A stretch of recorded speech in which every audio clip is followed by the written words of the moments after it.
Bienvenidos. Vamos a comenzar con el periodo que habíamos dejado. Y entonces para los años de 1914 a 1918 Europa estaba pasando por una inestabilidad económica gigantesca, precisamente debido al fin de la Primera Guerra Mundial, y entonces las potencias que intervinieron sufrían una especie de cansancio político, por así decirlo. O sea, vamos a imaginar que todo este conflicto, todas las muertes que tuvo, todo el gasto que se hizo, pues finalmente venía una especie de desilusión, ¿no? Y aparte hubo otra cosa importante que fue el triunfo de la Revolución Rusa, que hizo que se creara la Unión de Repúblicas Socialistas Soviéticas. Podríamos pensar, bueno, ¿qué importancia tendría si finalmente fue un país con su propia revolución? Pero eso hizo que se radicalizara el mundo en una postura socialista y en una postura capitalista. Y obviamente la postura socialista tenía ciertos elementos para ganar la contienda, porque sencillamente el modelo liberal que ocuparon anteriormente había hecho que entonces se creara la Primera Guerra Mundial, ¿no?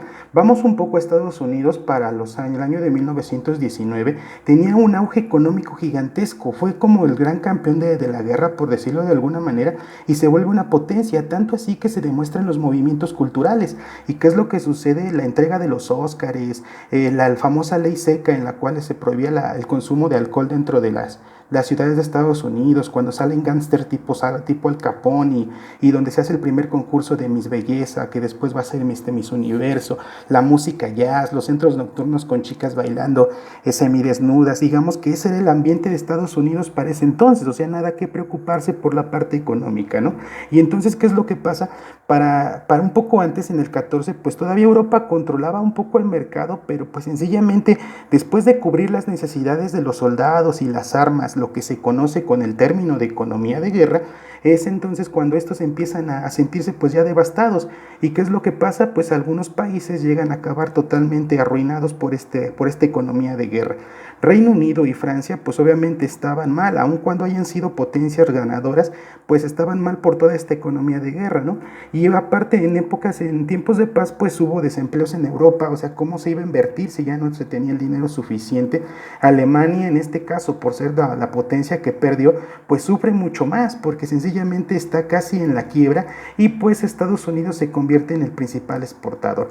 Es decir, para los años de 1920 hay un crecimiento económico gigantesco de Estados Unidos, los empleos hay al por mayor y sobre todo un alza de salarios gigantesco, y que se refleja en las adquisiciones, porque también podríamos hablar un poco de esta famosa economía de guerra, en la cual sencillamente se logran hacer refrigeradores, lavadoras, aspiradoras, estufas y obviamente las planchas de vapor, y tener todos estos aditamentos te volvía pues con cierto estatus social importante, que finalmente fue sacado todos estos aparatos de la economía, de la famosa tecnología de guerra, ¿no? Y hay algo importante que surge para Estados Unidos, que es la famosa publicidad. Digamos que no te abrió una fecha exacta, pero surge de ahí y con ella el famoso consumismo, ¿no? Y obviamente, ¿qué es lo que pasa con el consumismo? Se empieza a inventar un sistema que es el pago a plazos, o sea, y entonces la gente se podía endeudar un poco, y aparte el automóvil se vuelve un símbolo de estatus. Tener un automóvil en Estados Unidos se volvía así pues prácticamente la cúspide como tal,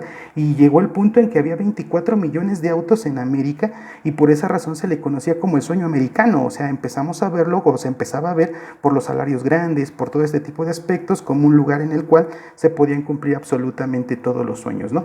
Retomando un poco esto, lo del automóvil, también por esa razón en Alemania Hitler hace que la Volkswagen cree lo que conocemos ahorita como el bochito, que su traducción sería como automóvil del pueblo, para que entonces se pueda dar uno a absolutamente todos los alemanes, que esa era la tirada, pero eso viene un poco después, y digamos que aquí tendríamos la parte 1 de cómo es esta consecuencia de que surja la Segunda Guerra Mundial.